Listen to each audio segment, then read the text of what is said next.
Hi everybody, Janice here. Hope you're all having a good day. I'm going to do a real golden oldie. I did this technique, I think it was probably over a year ago. I have done it in between, but I haven't filmed it. So I had some leftover resin and I didn't quite know what to do with it. So I just poured it into two small coaster molds. And the resin is still a little bit tacky. So that is exactly what I want. I'm going to put those aside. And I've got a bunch of my alcohol inks here. So I think there was a turquoise, a purple, yellow, a blue. And for the first one, I'm going to use those colors. Now you're going to need some ordinary standard kitchen foil. So I've cut off 2 strips.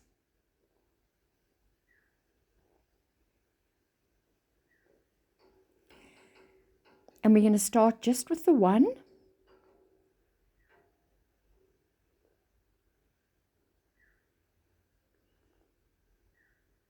You want your shiny side facing you.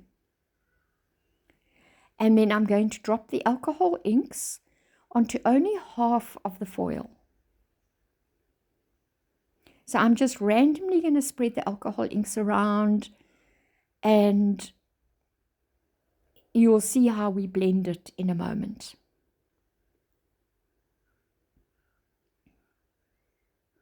This technique is amazing for jewelry as well. So using your metallic inks and that, they come out beautiful. And of course, if you don't like the very, very bright colors, then use your metallics here. And you'll be amazed at the end result. Okay, so I've put my inks on half and I've flipped the other half over. And I'm just kind of pressing onto it, and the inks are going to be spreading underneath. And I've then opened it. The inks are still a little bit wet now, so I'm just going to put that aside. You can also use your heat gun and just very lightly go over it if you want to dry it quicker.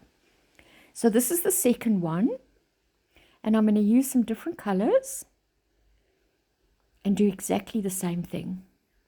Shiny side up, and then just randomly drop your inks where you want them.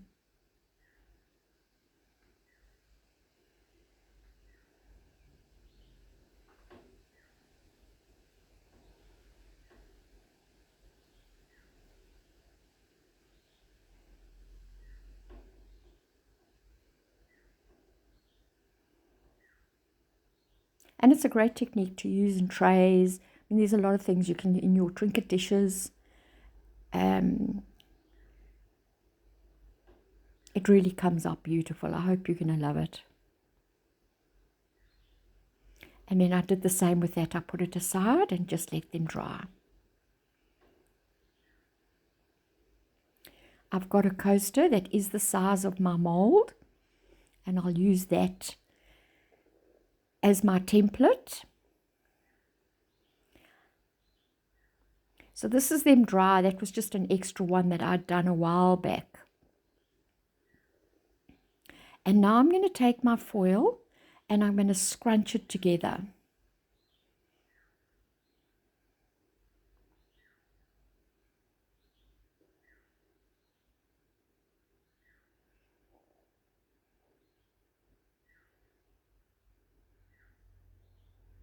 And then just gently open it up again and sort of smooth it out.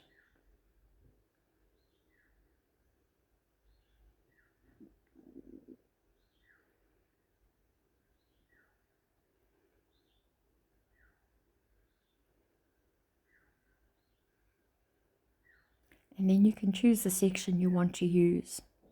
And then I did the same on the other one.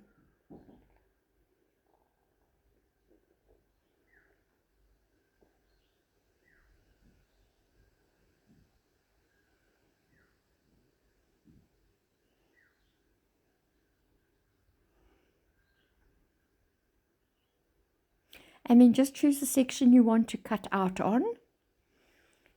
And I I didn't use the mold to make my circle because otherwise your cutout's going to be bigger. So that's why using a coaster that's made from that mold is perfect, because it's going to be the exact same size and it's going to fit in perfectly. Right, so I've cut my pieces out and my resin there is still tacky, so it's absolutely perfect now to lay my foil down, and you can see it fits perfectly inside. And then just gently kind of tap it into place and make double sure that your edges are firmly pressed down. And then I just left it for just a couple of hours, just so that the resin could cure 100% underneath. So they're done. It's cured, and I've got 50 grams of my 1-to-1 resin. I've pre-mixed it. It's been standing for a while, no bubbles. And I'm doing my top coat.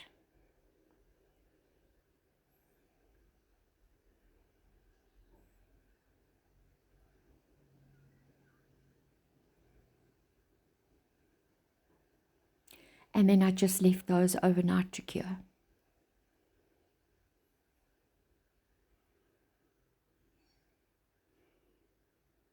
And it's just amazing how they come out so beautiful, so vibrant. And they've got that kind of crystal look. So this is the next day. And this is the result of them. So I just need to clean up the edges. And I'm going to do some gold around the side. But you can see how deep the colors are. They're really beautiful. And I've cut out 2 for another 2 coasters that I'm going to make. And this will be a gift for someone. So I hope you enjoyed the technique. And I will take some pictures outside so you can see them in the natural light. But thank you for watching, and I hope you've enjoyed it. And I will see you on the next video.